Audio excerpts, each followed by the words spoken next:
Šiandieną noriu pakalbėti apie kelią ir apie vartus. Ir tai, ką šiandien kalbėsiu, jums nebus nauja, nes daugelis iš pamokslininkų, pranešėjų kalbėjo jau tuos dalykus, ką aš ketinau kalbėti. Ir tai ir labai gerai, nors aš jums nieko naujo nepasakysiu, bet šventa dvasia, jinai čia šneka, čia nešneku. Ir šventa dvasia mus paliečia. Mes skaitom tą patį žodį, tą patį fizinį žodį, bet šventa dvasia kalba vis kitaip. Ir jeigu mes ateinam ištroškę, jeigu mes trokštam transformacijos, jeigu mes norim pažinti Dievą, nesvarbu, kad ir kokioj vietoj, kad ir mirusioj vietoj mes gausim, darbe gausim, su neįdomiais žmonėm bendraudami, tie, kurie mums neįdomus, mes gausim, su vargdieniais bendraudami mes kažką gausim.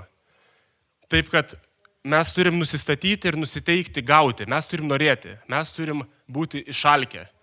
Ir žinot, kai mes kartais nenorim valgyti, būna kartais vaikai, pavyzdžiui, nenori valgyti. Jau visą dieną nieko nevalgė vaikutis, reikia kažką galvoti, jis tiesiog nenusiteikęs valgyti.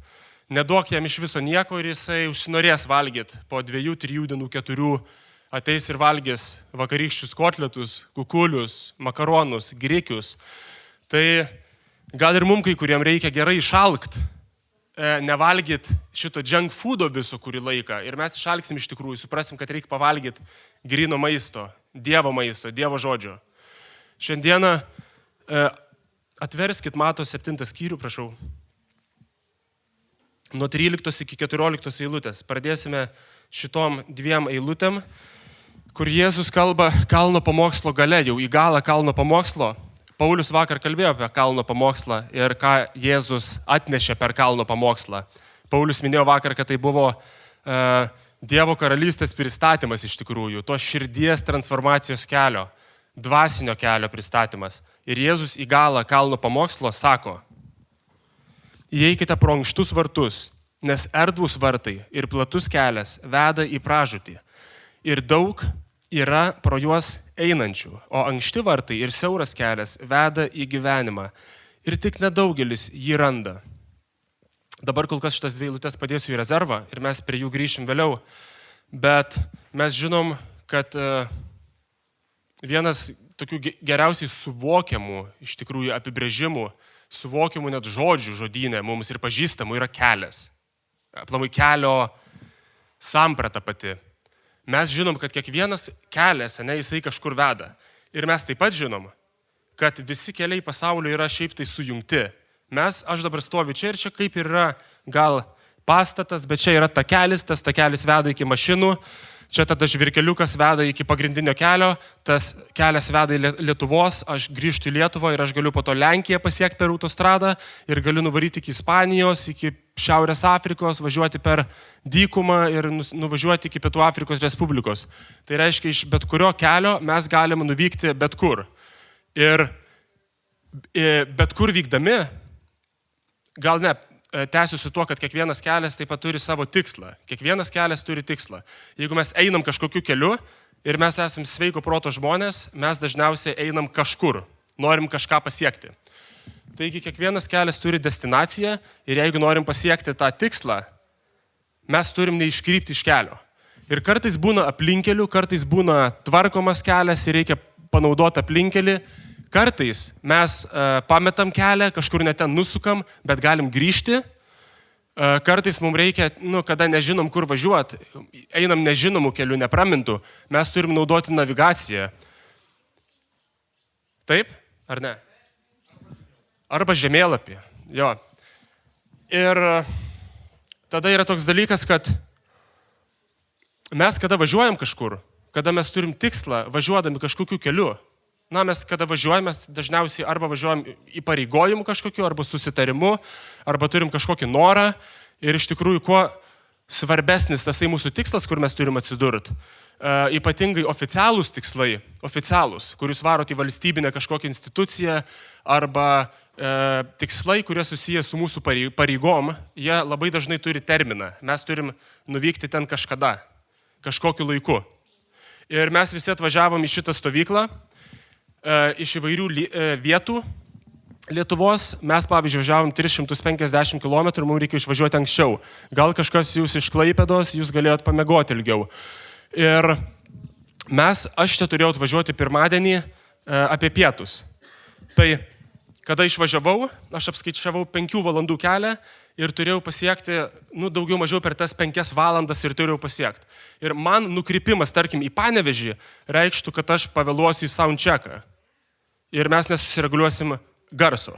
Mano nukrypimas, tarkim, pro kokius ten truputį pro arčiau kažkur, ne taip blogai būtų. Gal būčiau atvažiavęs 2 valandą. Jūs, kai kurie atvyko čia, galbūt gauti, nepatarnauti labiau, bet gauti. Jūs galėjot pavėluoti, ir dieną, ne? Atrodo, kad nebūtų tai baisu pavėluoti ir atvykti antradienį, gal kai kurie trečiadienį atvyks, gal ir ketvirtadienį gali atvykti. Bet vis tiek, kiekvienas įvykis ar, kaip angliškai eventas, bet renginys, kiekvienas renginys, jisai turi vis tiek kažkokį galą. Tai mūsų čia rytoj vakare nebebus nei vieno. Ir tie, kurie atvažiuos šeštadienį ryte į maldą čia, po 8:10, atvyks ir sakys, Dieve, aš čia, Hebra, aš čia esu jums. Bet mes čia jau nebesam tau. Jau visi išvažiavę. Ir tai bus per vėlu. Ir lygiai taip pat viešpats yra kelių tiesėjas ir viešpats jisai yra planuotojas. Vieną dalyką noriu pasakyti labai svarbu, kad žmogus, kuris gyvena šitam pasaulyje, gyvena šitam gyvenime ir nežino, kas jis yra ir kur jis eina, žmogus, kuris nežino savo tikslo, ką jis nori daryti gyvenime, jam yra labai sunku. Tai yra vienas iš vargingiausių egzistencijos tokių variantų, kai tu nesi užtikrintas, kur tu esi, ką tu darai, o jeigu darai kažką, kodėl tu tai darai. Ir iš jūsų čia esančių visų, iš mūsų čia esančių visų, kai kurie iš mūsų mes žinom, ką mes čia darom, kai kurie iš mūsų galbūt nežinom ir mums sunkiau čia būti, ir kai kurie iš mūsų gyvenime dabar, tarnystėje, bažnyčiai, kai kurie iš mūsų žinom, ką mes veikiam ir ką mes darom, o kai kurie iš mūsų dar nežinom ir mums labai sunku. Mums labai sunku eiti į bažnyčią, kai kuriems labai sunku eiti į mokyklą, nes mes nežinom tikslo, ką norim daryti su savo gyvenimu. Kad mes atsikeltume kiekvieną rytą be žadintuvo, su polėkiu, mes turim turėti tikslą, tikėti tuo tikslu ir žinoti, kad mums to reikia ir žinoti, ką tai padarys mūsų gyvenimui. Ir vėlgi grįžtu prie to, aš kai tik pradėjau kalbėti, sakiau, kad mūsų tikslas yra ne atvesti jūs tiesiog į bažnyčią, kad jūs klausytumėt, sėdėtumėt, dainuotumėt. Mūsų tikslas yra šitoj stovykloje. Aš gal pasakysiu organizatorių tikslas ir aš truputį prisidedu žodžiu, bet kad jūs pažintumėt Dievą labiau ir kad jūs suvoktumėt tikslą. Tikslas yra, kad jūs suvoktumėt tikslą, kam jūs čia esat, kam jūs esat šitam pasaulyje padėti, kad jūsų kasdienybė taptų ugninga, užsidegusi, kad jūs eitumėt į tą pačią bažnyčią su noru, tarnautumėt su noru, norėtumėt pasitarnauti. Toks yra mūsų tikslas. Ir viešpaties planas, kad mes suvoktume savo tikslą čia žemėje ir suvoktume tą savo kelią, siaurą kelią, kuriuo mes čia esantys dauguma iš mūsų esam pasirinkę eiti. Yra labai gerai žinot, koks yra Dievo tikslas. Nes mes esam Dievo vaikai, mes Dievo esam tarnai ir mes šiaip tai vykdom Dievo tikslą. Ir jeigu mes nežinom Dievo tikslo ir Dievo plano, mums yra labai sunku žinoti savo tikslą. Tai Paulius kalbėjo apie tokią tragediją, kuri įvyko pasaulio sukūrimo pabaigoje. Dievas sukūrė pasaulį. Taip aš jums trumpą istoriją papasakosiu. Tiesiog priminsiu. Tiems, kas nežino, jūs sužinosit kažką naujo, o tie, kas žino, prisiminsit. Kartais gerai prisiminti savo identitetą, kai mes pamirštam. Žinot filmuką Liūtas karalius, kai Simba pamiršo, kad jis liūtas. Jisai nuėjo čilinti su paršu ir lemūrų. Ir jisai pamiršo, kad jis liūtas. Ir po to jam priminė tas dvasininkas, nes sako, pažiūrėk, tu esi pagal liūto atvaizdą sukurtas. Taip, kad dabar klausykit istoriją ir prisiminkit. Viešpats senai sukūrė žemę ir dangų ir visą, kas jame ir aplink. Sukūrė žmogų pagal savo atvaizdą ir jo tikslas buvo, kad tas žmogus turėtų bendravimą su Dievu. Kiekvieną gražią dieną. Ne taip kaip mes. ateinam į maldą, tada valgom, tada užsiėm savo reikalais, kai kurie daugiau, kai kurie mažiau bendrauja su Dievu, bet Dievo tikslas buvo, kad mes gyventume džiaugsmingą gyvenimą su juo, kad mes žemėje viešpatautume, iš tikrųjų viešpatautume, kad mes nepatirtume liūdesio, skausmo, nežinios, nepasitikėjimo, baimės, gėdos, kažkokių tai neužtikrintumų, kažkokių svarstymų, nuolatinių abejonių, tai jisai sukūrė pagal savo atvaizdą ir pagal savo panašumą mus. Mes privilegijuoti buvom sukurti. Bet dar vienas nuostabesnis dalykas atsitiko, kokius jis mus sukūrė. Jis mus sukūrė su laisva valia. Jisai toks maloningas buvo, kad mus sukūrė net su galimybė nepaklusti jam. Ne robotus, ne kažkokius programas kompiuterio, kurios yra nesąmoningos. Klauso todėl, kad nėra kito pasirinkimo. Mūsų sukūrė tokius, kad mes sugebėtume ir galėtume neklausyti Dievo. Ir žmogus pasinaudojo tą galimybę, kaip Paulius mokė, ir mes žinot Jono 3.16. Kas žino Jono 3.16?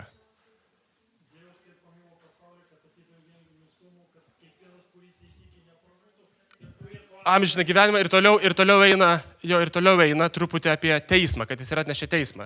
Bet yra kita vieta, yra Pradžios 3.16.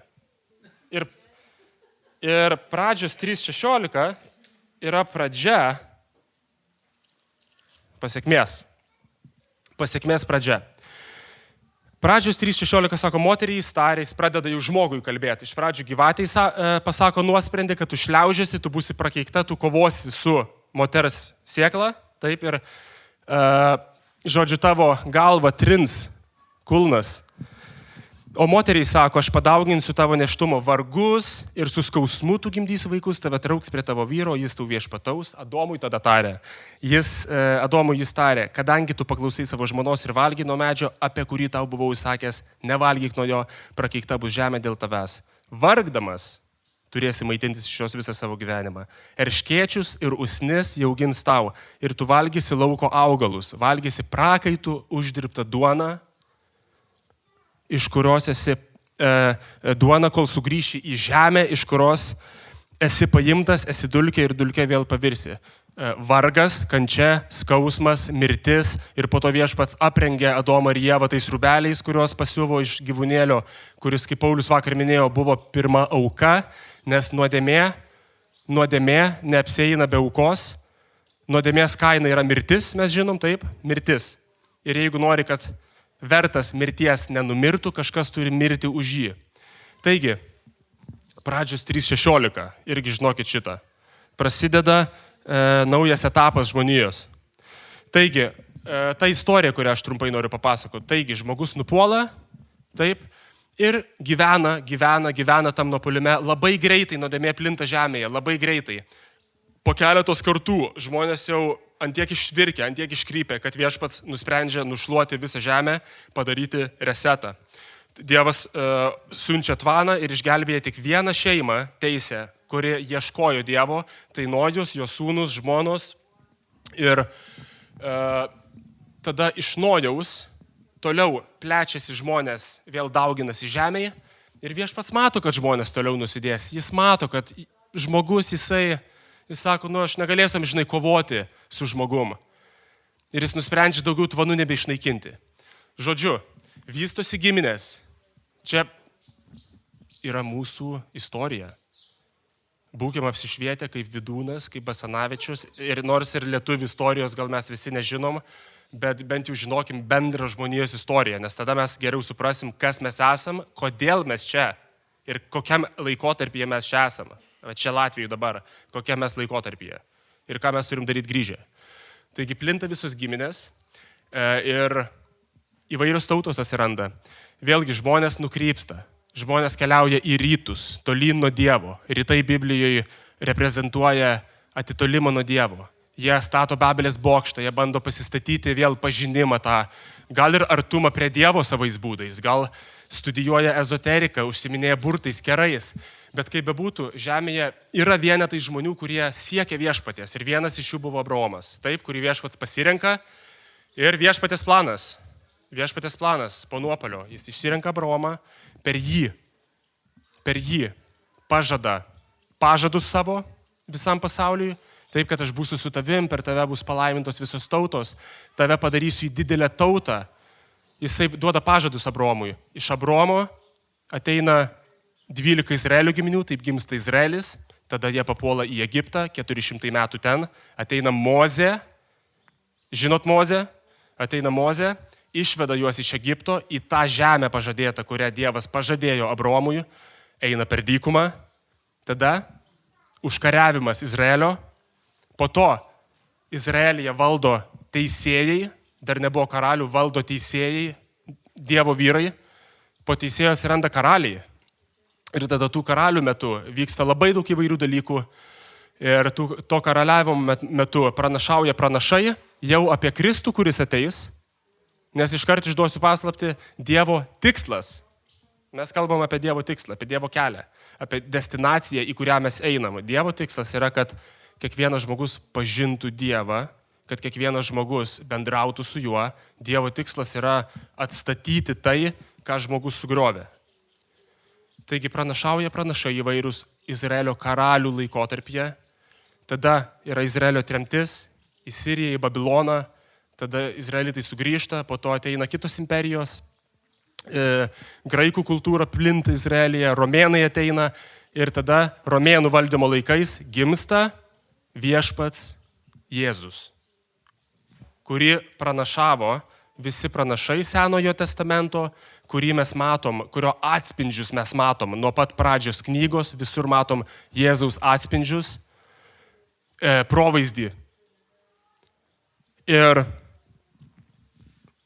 toliau Jėzus stipriai veikia žemėje, taip, jis labai stipriai veikia žemėje, jisai atneša kalno pamokslą tą patį, jisai moko ir galų galiai jisai padaro savo esminę misiją, jisai miršta ant kryžiaus už kiekvieną iš mūsų, pakyla į dangų ir tada prasideda dar šlovingesnis etapas šitoj žemėje, nes ateina šventoji dvasia. Tada Dievas jau mums visiems, kiekvienam iš mūsų, kas tiki Jėzų, kas priima Jėzų Kristų, siunčia šventąją dvasią, kad mes jau nebe tik per fizinį Jėzų, per fizinį sąlytį, kaip mokiniai turėjo, pažintume Dievą, bet kad Dievas apsigyventų mūsų širdį, pradėtų mums kalbėti. Paulius kalbėjo vakar apie nuosavą teisumą, kad žmonės pasirinko nuosavą teisumą, kada suvalgė vaisių nuo medžių, taip? Kad žmonės nusprendė nebepasitikėti Dievu, kas yra gerai ir blogai, bet nusprendė patys spręsti, kas yra gerai ir blogai, patys pažinti kelią. Taigi šventoji dvasia mums kalba apie nuosavą teisumą, apie nuodėmę. Šventoji dvasia mus įtikina, kad mums reikia Jėzaus šiandien. Šventoji dvasia tau dabar kalba į širdį, kad tau reikia Jėzaus, kad Jėzus gali sutvarkyti tavo gyvenimą, atstatyti tavo gyvenimą. Jėzus gali tau duoti tikslą, kuriuo sekdamas tu žinosi, kad tu gyveni vertai. Jėzus tau gali duoti tą tikslą. Per šventąją dvasią, apie kurią aš dabar kalbu, šventosios dvasios etapas, Jėzaus bažnyčios etapas, kuriame mes gyvenam dabar, belaukdami Jėzaus sugrįžimo. Ir pabaiga yra tokia.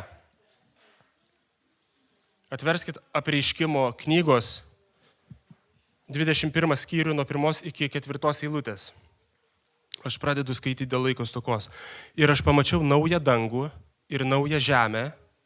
Čia Jonas apaštalas mato viziją, kas nežino istorijos. Apaštalas Jonas paskutiniai Biblijos knygoje mato viziją, kas laukia bažnyčios, kas laukia kiekvieno iš mūsų, kurie tikim juo. Ir aš pamačiau naują dangų ir naują žemę, nes pirmasis dangus ir pirmoji žemė pranyko. Tai, kas yra dabar. Nes pirmasis dangus ir pirmoji žemė pranyko ir jūros daugiau nebebuvo. Ir aš, Jonas, išvydau šventąjį miestą, naująją Jeruzalę, nužengiančią iš dangaus nuo Dievo. Ji buvo aprengta kaip nuotaka, išpuošta savo sužadėtiniui. Ir išgirdau galingą balsą, skambant iš dangaus. Štai Dievo buveinė tarp žmonių. Jis apsigyvens su jais ir jie bus jo tauta ir pats Dievas, jų Dievas, bus su jais. Jis nušluostys kiekvieną ašarą nuo jų akių Ir nebebus daugiau mirties, nei liūdesio, nei dejonės, nei skausmo daugiau nebebus, nes kas buvo pirmiau, praėjo. Ir nušokam į Apreiškimo 22 skyrių nuo 3 ir 5 eilutės, čia papildymas. Ir nebus daugiau jokio prakeikimo. Mieste stovės Dievo ir avinėlio sostas ir jo tarnai tarnaus jam. Jie regės jo veidą ir jų kaktuose bus jo vardas. Ten nebebus nakties, jiems nereikės nei žiburio, nei saulės šviesos, nes viešpats Dievas jiems švies ir jie viešpataus per amžių amžius. Nuo pradžių iki galo. Mes neeinam klystkeliais, mes neeinam labirintais, kur mes patys turim atrasti kažkokį išėjimą. Mes turim šventą raštą ir čia yra surašyta nuo pradžių iki galo. Kas turi ausis ir akis, te skaito ir te klauso. Kam įdomu, te domisi ir sužino, kame mes gyvenam, kas čia vyksta. Viešpats sutvėrė žemę, jis sutvėrė mus, kad mes būtume su juo. Ir jisai nėra tas neatsakingas Dievas, kaip vyras, kuris, padaro moterį nešti ir po to pabėga. Ir tas vaikas po to kažkaip tai turi išsiaiškinti gyvenime. Daug kas sako, atsiminkit šitą, daug kas jums irgi sakys, kai skelbsite Evangeliją. Sakys, jūsų Dievas, jis sukūrė žmonės, kad jie patys galėtų nusižengti. Sukūrė netobulus žmonės, o tada juos į pragarą siunčia. Amžinai degti, pats sukūręs. Bet jūs priminkit, jeigu jums šitą primes, jūs priminkit, kad tas pats Dievas atėjo ir mirė už tos žmonės. Jis pats sukūrė, bet jis atėjo ir mirė, jis prisėmė atsakomybę. Tai nebuvo kažkoks tai neatsakingas veiksmas, dabar gal susivoks kažkas, gal nesusivoks, gal atras savijėgų, gal neatras, tą žemę naują sukursiu. Mes jam tokie brangus esam kiekvienas čia, kad jisai atėjo ir mirė už mus, kaltus, nusidėjėlius, kurie buvom pasmerkti mirti, kad mes šiandien galėtume matyti visai kitokį tikslą, matyti visai kitokį gyvenimą, negu mato žmonės, kurie nepažįsta Dievo. Mes galim matyti meilę, mes galim rinktis. Mes tikintis iš tikrųjų galim rinktis, daryti pasirinkimus. Netikintis žmogus, jisai iš tikrųjų gali tik reaguoti, jisai negali rinktis.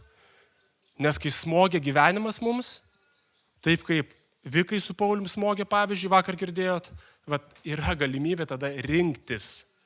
Ar tu dar vis džiaugsme, ar tu dar vis pasitikėjime, ar tu dar vis tam tiksle, ar tu esi sudaužytas, sugniždytas ir nebežinai, ką daryti, nebežinai, kur eiti. Ir dabar Jėzus atėjęs į šią žemę, kalba žmonėm, moko žmonės ir mes turim tą kalno pamokslą, kuris atskleidžia Dievo karalystės principus. Ir jisai tarsi užduoda neįmanomą lygį žmonėm. Neįmanomą lygį. Nei mintim nenusidėti, nei jausmų nenusidėti, nei troškimu nenusidėti. Viena nuodėmė žmogų nuvarė į mirtį. Viena nuodėmė. Mes per dieną jų padarom labai daug. Mes netirų minčių padarom labai daug. Ir Dievas užduoda tokį toną, atrodo, neįtikėtinai sunkią misiją. Gyventi taip, kaip Kristus gyveno. Taip, tai mes šitaip, mes būtume pasmerkti. Siauras kelias, siauri vartai. Iš vienos pusės, jeigu taip labai siaurai žiūrėtume, tai galėtume sakyti, siauras kelias, siauri vartai, Jėzus. Kaip ir apie ką buvo pamokslas šiandien? Apie Dievą. Taip, apie Dievą. Apie Jėzų. Tai siauras kelias ir siauri vartai yra Jėzus. Ir šventas raštas mus moko to. Tai Jono Evangelijų 10 skyriui nuo 7 iki 9 eilutės mūsų viešpats kalba. Jėzus kalbėjo jiems toliau. Iš tiesų sakau jums, aš avių vartai. Aš esu tie vartai, aš avių vartai. Visi, kurie pirma manęs atėjo, buvo vagys ir plėšikai, todėl avis jų neklausė. Aš esu vartai. Jei kas įeis per mane, bus išgelbėtas, jis įeis ir išeis ir ganyklą savo ras. Ir taip pat Jėzus kalba Jono 14 skyriui, 6 eilutėje, kad aš esu kelias, tiesa ir gyvenimas. Ir kad niekas neteina pas tėvą kaip pas mane. Tai taip, Jėzus yra kelias, Jėzus yra tiesa, Jėzus yra tas gyvenimas, Jėzus yra tie siauri vartai. Bet iš tikrųjų tam kontekste kalno pamokslo Jėzus kalba ne tik, kad tikėkite į mane ir įeisite. Ten kalbam apie gyvenimą, apie gyvenimo pasirinkimus, apie religinį tikėjimą, kurio iš tikrųjų nėra taip sunku laikytis. Ateini į bažnyčią, užsidedi pliusiuką, atbūni šlovinime, atbūni maldoje, gali net tarnauti, bet tavo širdis gali toliau daryti tos pačius blogus dalykus. Ir tai įskaito netgi stresą, nepasitikėjimą, baimę. Čia tas pats. Čia ne tik į kitus nukreiptas smurtas yra blogai, ir į save. Stresas, nepasitikėjimas, nuolatinis tokia baimė, kad gal neišgyvensiu, gal neužteks, gal apsijuoksiu, gal mane atstums. Čia irgi yra nuodėmė. Baimė yra nuodėmė, netikėjimas yra nuodėmė. Šitie visi dalykai gali tarpti mūsų širdyse, net mums tarnaujant, net mums einant į bažnyčią. Fariziejai ir rašto žinovai, jie buvo nuoširdūs. Jie nebuvo tiesiog, taip, iš esmės kažkokie blogesni už mus. Mes kartais žiūrim juos, kad jie labai blogi žmonės buvo. Aš juos suprantu. Jie buvo uolūs, jie laikė tradiciją, jie laikėsi įstatymo. Norus, taip kaip jie matė, turėjo gerus. Išlaikyti įstatymą, tradiciją. Aišku, tame veikia labai daug išdidumo, korupcijos, savo pozicijos išlaikymas, aišku, daugybė žmogiškų nuodėmingų dalykų. Bet gal pati tokia intencija gera buvo. Kad nebūtų klaidžiamokslio. Atėjo čia kažkoks moko klaidžiamokslį. Taip, bet Jėzus atėjo su visai kita žinia. Kaip sakiau iš pradžių, mūsų tikslas čia nėra, kad jūs sėdėtumėt bažnyčiai, o kasdienė širdies transformacija. Kad šiandien jūs galbūt nesugebėt kažkam atleisti, bet kad rytoj sugebėtumėt atleisti. Gal šiandieną eina kažkoks purvinas srautas, Dievas gali jį išvalyti. Minčių srautus, gašlius troškimus kažkokius, godumą, baimės, realiai keisti gyvenimą. Dievas trokšta, kad mūsų gyvenimai realiai keistusi. Ir iš tikrųjų tam, kad vykdytum visus tuos Jėzaus įsakymus, tam, kad vykdytum Jėzaus dvasinius įstatymus, kuriuos turi vykdyti ir širdimi, kuriuos turi vykdyti savo protu, mums neužtenka tiesiog apsispręsti dabar stovykloje. Padaryk sprendimą dabar, kad grįžęs namo, tu nei vienos minties daugiau blogos neturėsi, nei vieno gašlaus troškimo. Padaryk dabar tiesiog sprendimą ir daryk praktikas kažkokias. Tai rašykis ant lapo savo blogas mintis, degink, gamink aitvarus su kažkokio mintim, ten laidyk aitvarus, siūsk intencijas į kosmosą. Tai nepadės, nes, žinot, blogi dalykai iš kur eina? Iš mūsų pačios širdies, iš mūsų širdies gelmių, iš pasąmonės. Ir tų visų kova su savo blogom mintim, kova su savo blogais troškimais, tai yra kaip kad lapų skainimas nuo medžių. Norit piktžolės išraut, kaip kad tas piktžolės, galit raut, galit kapot, bet palys lietus, pašvies saulė ir jos staigiai šoks atgal. Nuoširdžiai gyventi vien neužtenka, vien širdimi. Jeigu mes kalno pamokslą manot, kad galim įvykdyti, Jėzaus įstatymą įvykdyti, gyvendami nuoširdžiai, būdami dūšios žmonėm, dūšios žmogus, viską daro iš širdies. Aš galiu kažkam iš širdies ir pasakyti repliką, aš galiu iš širdies užvožti per galvą kažkam, aš nuoširdžiai galiu padaryti labai daug blogų dalykų.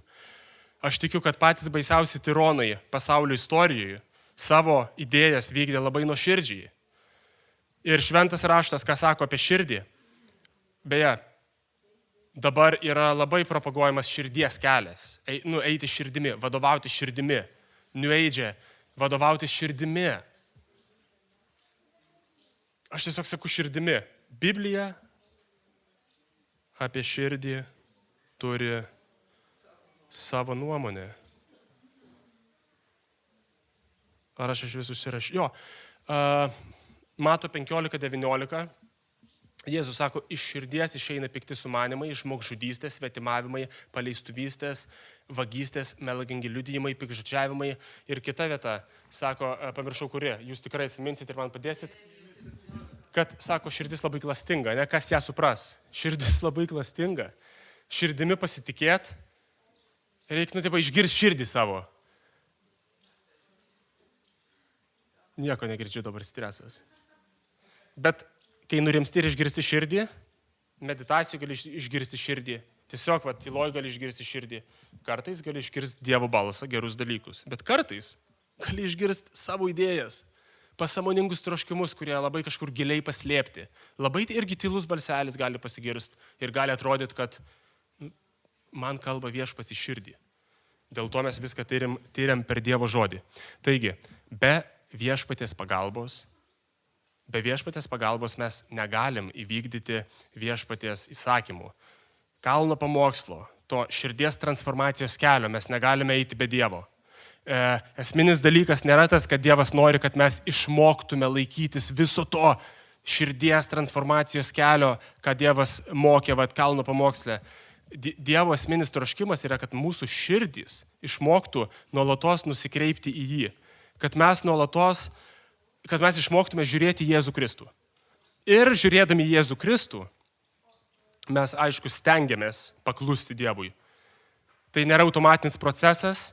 Pačioj pradžiai stovyklos, man atrodo, Gintarai, tu minėjai apie malonę pigę ir sakei, kad nėra taip, kad ateinam pas Dievą ir nieko daugiau nebereikia daryti. Ateini pas Dievą, pasikrikšti jį, priimi jį, jis tau duoda naują dvasią ir tada viską tau reikia daryti. Tada toliau tau reikia klausyti Viešpaties, klausyti jo žodžio, stengtis, skaityti Bibliją, melstis, stengtis daryti tai, ko nenori. Ir mes žinom dabar istoriją apie Nikodemą, esat girdėję, taip, kada Nikodemas, vienas iš rašto žinovų, Jono 3 skyriui, jisai ateina pas Jėzų naktį, nes jisai dar bijo. Jisai bijo savo draugų, savo hebros. Ateina naktį ir išpažįsta Jėzų. Sako, mes žinome, kad tu, sako, esi iš Dievo, nes tu galingus ženklus darai. Ir tada Jėzus nusuka biškį nuo tų galingų ženklų ir jam pasako, kad tas, kuris negims iš naujo, neregės Dievo karalystės.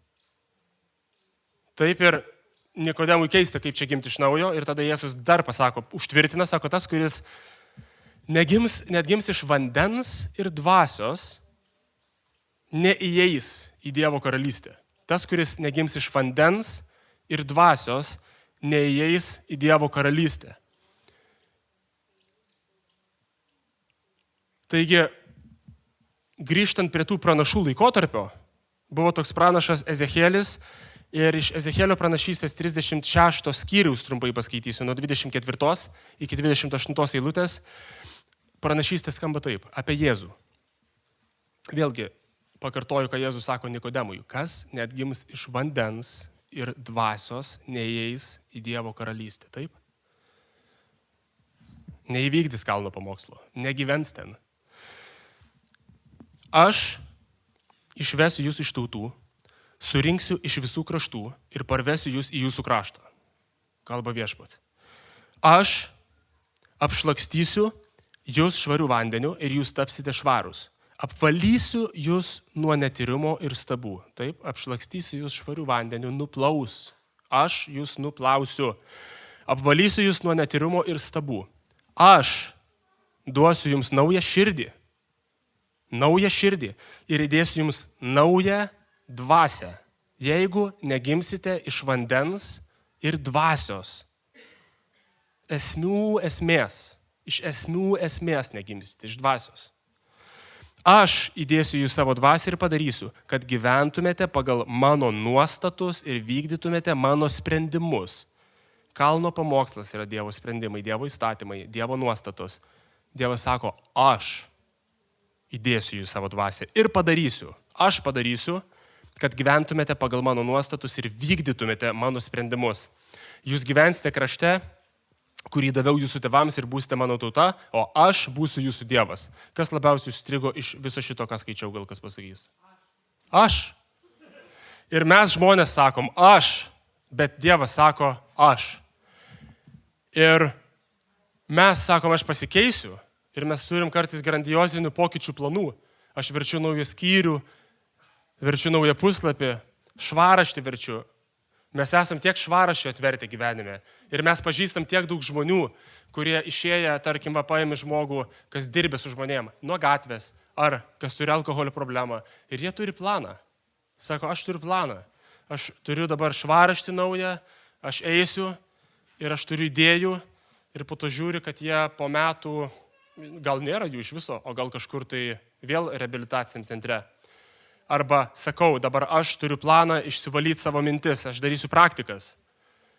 Darai praktikas, padeda kažkiek, išsivalai ir po vėl metai bėga ir žiūri, kad iš tavęs lenda koks nors ten iš tavo senelio paveldėtas bruožas, su kuriuo tavo senelis nesusitvarkė ir tu nesusitvarkai ir tikriausiai tavo vaikas nesusitvarkys pats.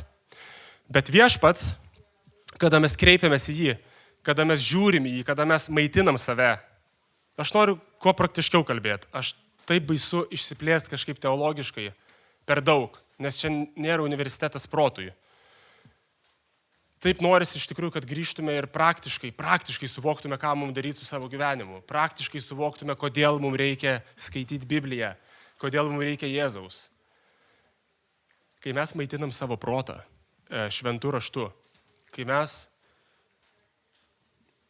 išvalom galbūt savo protą, nežiūrėdami medijos kažkokios, kuri teršia, nekalbėdamas žmonėm nesąmonių, neklausydami prastos muzikos, nesikeikdami, išvalom savo mintis, išvarom protą, to būna mažiau. Bet jeigu mes neužpildom, tai ta vieta jinai užsipildys automatiškai, nes kosmose yra vakuumo principas. Vakuumo jo nebūna, jis užsipildo. Tik atsuki kamštelį į vakuumą, įtrauks vėl. Tai skaitimas Dievo žodžio, buvimas bendrystėj su tikinčiais žmonėm, kurie kalba, diskutuoja apie Dievo dalykus, kurie diskutuoja apie Dievo matricą, apie Dievo tą erdvę, apie Dievo pasaulį, kai mes būnam ten, kai mes meldžiamės Dievui, mes prašom jo, kad jis keistų širdį. Dievas po truputį iš tikrųjų įleidžia šaknis.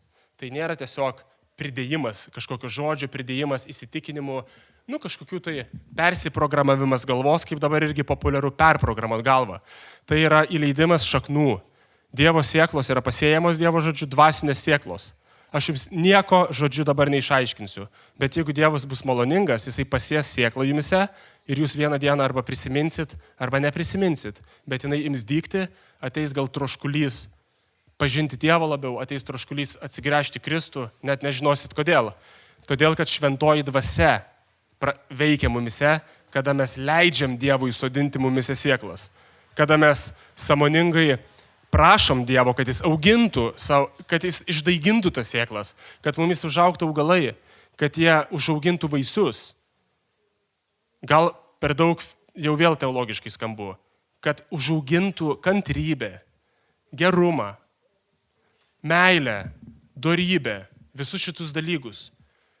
Pakantumą kitiems žmonėms, švelnumą, gerumą, nuolankumą, kad užaugintų, kad mes iš tikrųjų tokie taptume, kad žmonės, kurie bendrauja su mumis, jie patirtų Dievo meilę, kad juos tai sudaužytų tą Dievo meilę, kad įrodytų Dievo dvasia veikianti per mus, demonstruojama per tuos vaisius, kuriuos Dievas užaugino.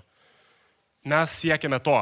Mes siekiame iš tikrųjų, kad šventoji dvasia mus pakeistų, kad mes galėtume eiti tuo siauru keliu su Dievo pagalba. Ir dabar kiekvienam kely ateina momentas, kada mes privažiuojam prie finišo, kaip ir kiekvienam kompiuteriniam žaidime, labai daug kompiuterinių žaidimų būna bosas, tu turi nugalėti bosą. Arba filmuose būna atomazga, kur turi įvykti pagrindinis veiksmas ir išsipildyti, kulminacija turi vykti. Ir mes ateinam pas Jėzų, tai vienaip ar kitaip, ir mes tampam kūdikiais. Mes atgimstam iš naujo, tampam kūdikėliais Dieve. Mus maitina, mumis rūpinasi, mes einam į bažnyčią, mes turim jaunimo lyderius, mus stumia, mus tempia, už mus meldžiasi, užtaria. Mes tuo tarpu galim nieko neužtart, nieko niekam neduoti, bet mes kūdikėliai, viskas gerai.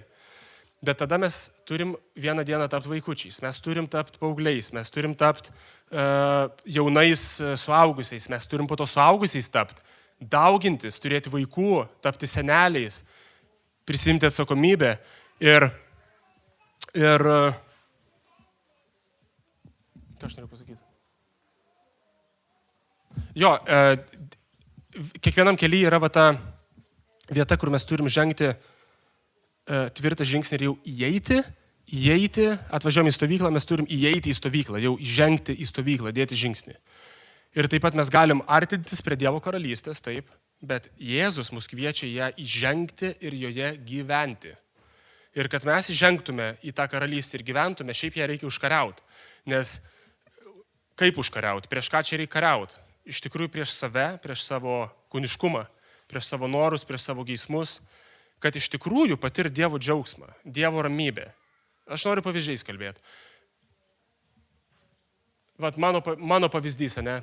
Dirbu, einu į darbą, norisi šeimą aprūpinti. Kartais pradedi dirbti labai daug, dideli poreikiai ir prarandi ramybę, nes prarandi švento rašto skaitymą, maldą galbūt, nes labai daug dirbi.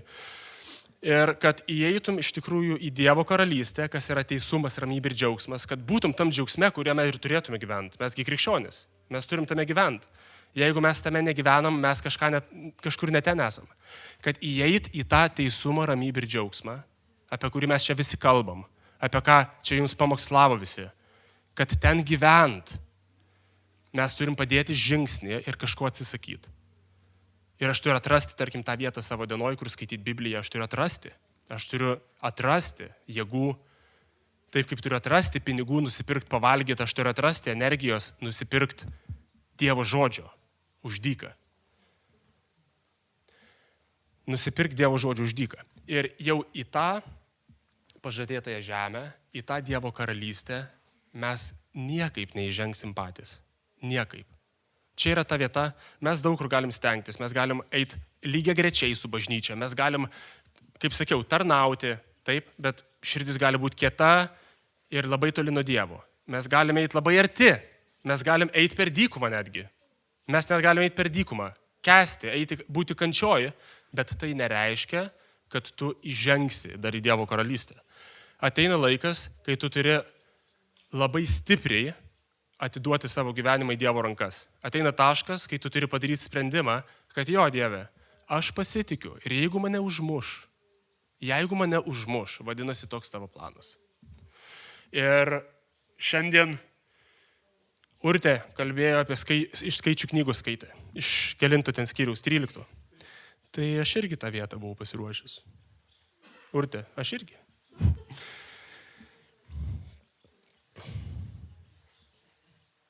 Jo, yra tokia vieta, skaičių galim atsiversti, šiaip tai 14 gal, 14.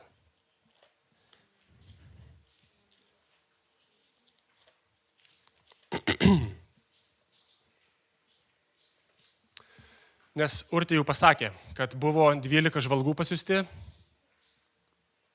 Kontekstą dar pasakysiu. Aš kalbėjau apie tą dalį mūsų istorijos. Atsimenat mūsų istoriją?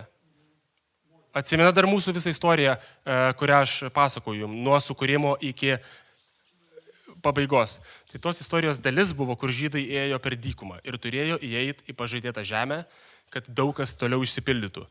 Tai žodžiu, jau priėjo prie pasienio. Jau pasienio ruožas, jau pažadėto į žemę labai arti. Ir Mozė pasiunčia pasiuntinius ištirti, kaip ten žemė, kaip ten kas, ar jie stiprus, ar silpni. Taigi nueina tie pasiuntiniai taip labai išsigąsta, grįžta ir pradeda skleisti žemas vibracijas. Pradeda skleisti baimę. Pradeda skleisti nepasitikėjimą, pradeda skleisti pasipiktinimą. Ir žydai visi ėmė murmėti, norėti eiti atgal į Egiptą.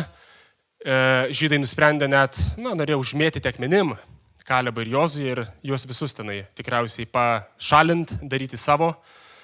Ir viešpats jisai neapsikentė.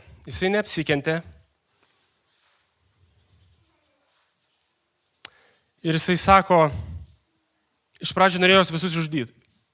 Bet Mozė sako, Dieve atleisk jiems, pasigailėk, nes jis sako, kaip žiūrėsi mus egiptiečiai, jeigu tu visus žudysi, sakys, va, jų Dievas jų neišgelbėjo. Tai Dievas pasigailėjo jų, bet jisai sako, 20 eilutė, šioje dykumoje liks jūsų lavonai, visi, kurie buvote suskaičiuoti 20 metų ir vyresni ir murmėjote prieš mane, visi, neįeisite į žemę, kurią jums pažadėjau išskyrus Jefunės sūnų Kalebą ir Nūno sūnų Jozuę. Jūsų vaikus, apie kuriuos sakėte, kad jie bus priešų grobis, įvesiu į tą žemę, kurią jūs paniekinote. Jūsų lavonai kris šioje dykumoje, jūsų vaikai klajos dykumoje 40 metų dėl jūsų paleistuvystės, kol jūsų lavonai pasiliks dykumoje. Ir čia Dievas pasako, kad Hebra, žiūrėkit, kalbėjome apie atvažiavimą į stovyklą, ne? Kai atvažiuoja jau šeštadienį, jau yra per vėlu. Kartais būna per vėlu.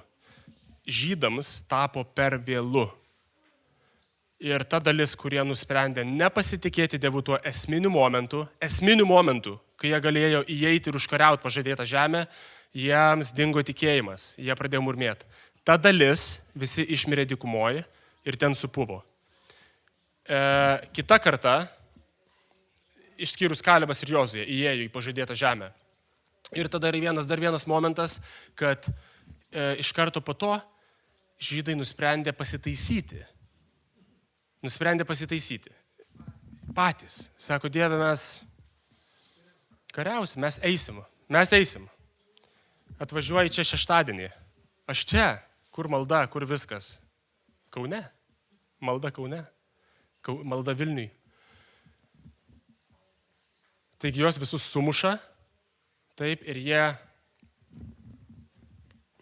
paniekinti, pažeminti. Taip, kad įveda į pažadėtąją žemę viešpats. Įveda tuos, kurie tiki, ne tuos, kurie matė stebuklus, ženklus, ne tuos, kurie ėjo lygia grečiai. Kalbant apie Dievo jėgą, niekas daugiau, iš tikrųjų, aš taip galvoju, niekas daugiau Dievo jėgos nematė nei tie žydai, kurie 40 metų buvo vedami ugnies stulpo, debesies, buvo maitinami mana, buvo sutriuškinti egiptiečiai, buvo praskirta jūra. Matė viską, ko norėtų žmogus matyti iš ženklų, iš jėgos. Bet tai jiems neužtikrino kelio į pažadėtą žemę. Fariziejai visi ir visi žmonės Izraelyje matė, kaip Jėzus prikėlė Lozorių. Ir ką jie norėjo padaryti tada? Užmušti ir Lozorių. Ne tik Jėzų, bet ir Lozorių. Net jeigu tu prikelsi žmogų iš numirusių, kūnui tai nėra pakankama įtikinti dėl nuodėmės. Gali tai nesujudinti net žmogaus sąžinės. Prikėlimas iš numirusių. Jie nusprendė ir Lozorių užmušti. Dėl to, kai Jėzui sakė, dabar išsigelbėk, nuženk nuo kryžiaus. Jeigu jis būtų nužengęs nuo kryžiaus, jį būtų užmušę kitaip. Net jeigu jis būtų nužengęs nuo kryžiaus, visiškai pasveikęs, jį būtų užmušę kitaip. Taigi, siauras kelias, siauri vartai yra mūsų viešpats Jėzus Kristus. Taip jisai kviečia mus eiti tuo siauru keliu. Tuo siauru keliu mums reikia iš tikrųjų eiti. Ir kad mes eitume tuo siauru keliu, tai nėra tai, kad mums reikia išmokti daryti gerus dalykus. Tai nėra tai, kad mums reikia apsispręsti daryti gerus dalykus, stengtis kiekvieną dieną. Mums reikia apsispręsti, žiūrėti į Kristų. Mums patartina apsišviesti, skaityti Dievo žodį, apsišviesti. Apsišviesti, kas čia vyksta, kas aš esu. Ir apsispręsti žiūrėti į tą, kuris visą tą, kur mes esam, visą tą, kur mes einam, visą tą, kuris sukūrė, visą tą, kuris orkestruoja visą šitą reikalą. Apsispręsti žiūrėti jį, jo ieškoti, iš tikrųjų jo klausyti. Būti dalimi bažnyčios, būti dalimi tarnavimo. Dievas augina per tarnavimą. Jeigu esat čia šiandieną, kažkuris iš jūsų ir esat nelabai apsisprendęs dėl tikėjimo, jeigu jums labai sunku kiekvieną dieną, ir tarkim, būna ir man sunku kiekvieną dieną, ir visiems, bet jeigu jums sunku ištisai kiekvieną dieną, arba net nesunku, nes nematot savo sunkumo, aš rekomenduoju pradėti tarnauti savo bažnyčių, paprašyti pozicijos, išvalyti tualetą, išplauti indus, kažką tai padaryti, atsakomybę gauti, atsakomybę sugdo. Skirtumas tarp manęs ir kažkokio 5 metų berniuko nėra skirtumo. Vienintelis skirtumas yra, kad mano atsakomybės, jeigu aš jų nedarysiu, tai paveiks labai stipriai aplinką. Berniuko atsakomybės, jeigu jis nedarys, jis nieko nepaveiks, tėvai padarys. Tai mes turim atsakomybę augina. Atsakomybė mus padaro iš tikrųjų dvasiniais vyrais, dvasiniam moterim, kai mes nusprendžiam tarnauti. Paskutinis dalykas, ką noriu pasakyti. Jūs, iš pradžių minėjau, kad žmogus, kuris nežino savo kelio, tikslo, jam labai sunku eiti. Jūs žinot savo pašaukimą visi? Kas žino savo pašaukimą? Kas tiksliai žino savo pašaukimą? Gintaras žino, ir tu, ir tu. Aš jums dabar išpranašausiu.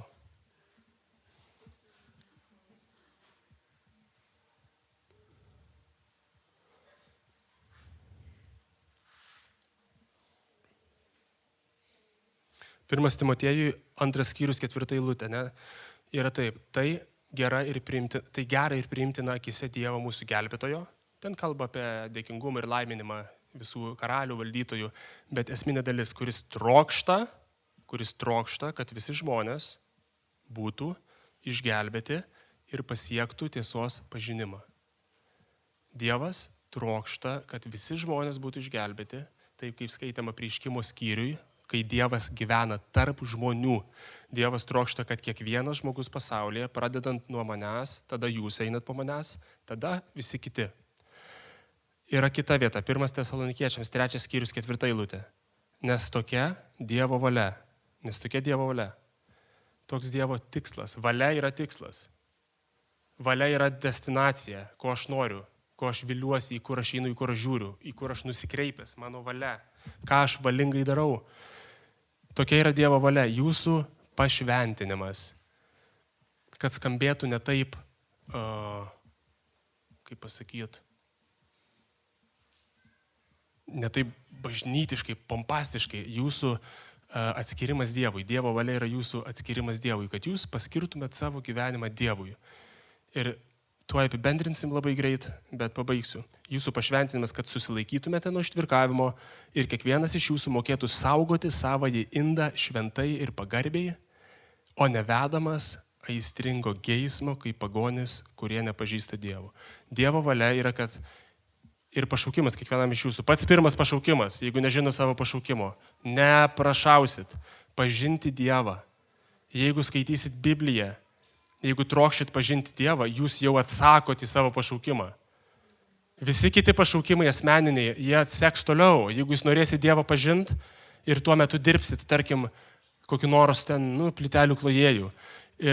Jeigu darysit tai ištikimai, bet norėsit pažinti Dievą arba valytojų, arba vairuotojų, Dievas toj pozicijui, kur jūs esat dabar, arba jeigu moksleivis esat, Dievas toj pozicijui, kur jūs esat dabar, jums pasakys, ką toliau daryti. Pakvies jūs į tarnystę, nurodys jums, kaip eit, kur eit. Bet pirminis dalykas, ko Dievas trokšta, mūsų tikslas, to siauro kelio, kur tas siauras kelias, tie siauri vartai, kur veda į Dievo pažinimą, į buvimą su juo. Jūs esat pašaukti pažinti Dievą. Tiek norėjau pasakyti šiandien. Pasimelskim tada trumpai. Viešpatie, dėkojam tau už tavo malonę, už tavo meilę, Dieve, už tai, kad tu mūsų sukūrei, už tai, kad mes esam tavo vaikai, už tai, Viešpatie, kad tu turi mums tikslą, kad tu turi mums pašaukimą, kad tu pakvietei mus kiekvieną pas save, Dieve.